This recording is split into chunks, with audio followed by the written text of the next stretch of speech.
ایک زمانہ تھا، ایک درخت کو لوگ پوجنے لگے، تو وہاں ایک صوفی تھا، عبادت گزار تھا، شب زندہ دار تھا۔ اسے پتا چلا کہ لوگ درخت کو پوج رہے ہیں، تو اس کے دل میں بڑی غیرت جاگی، توحید کی غیرت ہوتی ہے، وہ جاگی اور وہ کھڑا ہوا، اس درخت کو کاٹ دوں گا جس کو لوگ اللہ کا شریک سمجھ رہے ہیں اور پوج رہے ہیں۔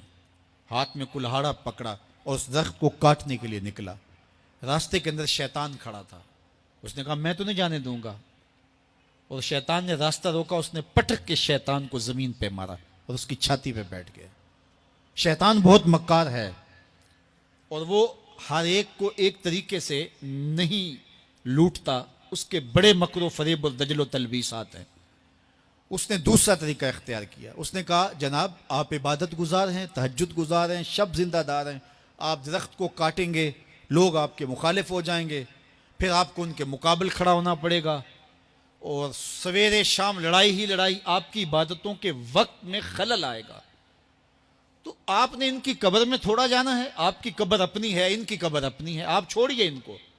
اور ساتھ ہی کہا کہ جب آپ مصلی اٹھایا کریں گے تو نیچے سے ایک درہم مل جایا کرے گا آپ کو، تو آپ اس سے اپنے کھانے پینے کا انتظام کر لیا کریں گے اور آپ فارغ البال بھی ہو جائیں گے۔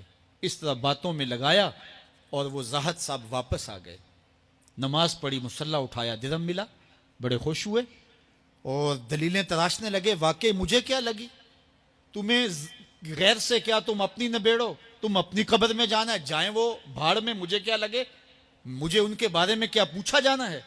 نمازیں پڑھتا ہے، ہر نماز کے بعد مصلی اٹھاتا ہے تو ایک درہم ملتا ہے۔ کافی دن گزر گیا، دل بھی آہستہ آہستہ مردہ ہو گیا۔ ایک دن مصلی اٹھایا تو کوئی درہم نہیں نکلا، پھر دوبارہ کلہاڑا اٹھایا، اٹھا، رستے میں پھر شیطان کھڑا تھا، کہا کدھر جا رہے ہو، کہا درخت کو کاٹنے جا رہا ہوں۔ شیطان نے کہا میں تو نہیں جانے دوں گا۔ اس کو تجربہ تھا کہ میں اس کو پٹک کے زمین پہ مارا تھا، یہ میرے سے طاقتور تو ہے ہی نہیں۔ اس نے پھر گریبان سے پکڑ لیا، شیطان نے پٹک کے زمین پہ مارا اور چھاتی پہ بیٹھ گیا۔ وہ زاہد صاحب پریشان ہو گئے، شیطان کو کہنے لگے کہ یہ کیسے ہوا، میرا تو تجربہ ماضی کا یہ تھا کہ میں طاقتور ہوں، تم کمزور ہو، لیکن اب تم نے پٹک کے مجھے زمین پہ مارا۔ تو کہا صاحب اس دن تم اللہ کی رضا کے لیے جا رہے تھے، آج تم درہم کے لیے جا رہے ہو۔ تو جب عمل میں خلوص نہیں رہتا تو پھر عمل نہیں رہتا، عمل میں قوت نہیں رہتی، پھر سجدے بے روح ہو جاتے ہیں، نمازیں بے ذوق ہو جاتی ہیں، صفیں کج دل پریشاں، سجدے بے ذوق کہ وہ جذب اندروں باقی نہیں۔ نماز روزہ حج زکوٰۃ سب کچھ ہے باقی مگر تو باقی نہیں۔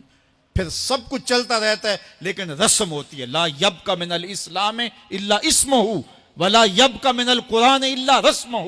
پھر قرآن پڑھا جاتا ہے، رسم ہوتا ہے، قرآن دل کو پھر نہیں بدلتا، اس لیے کہ رسم ادا ہو رہی ہوتی ہے۔ جب رسم ادا ہو رہی ہو تو پھر قرآن دل کو نہیں بدلتا۔ جب قرآن کے طور پہ پڑھا جا رہا ہو، پھر یہ دلوں میں رنگ اتارتا ہے اور معرفت کا نور دیتا ہے اور دلوں کے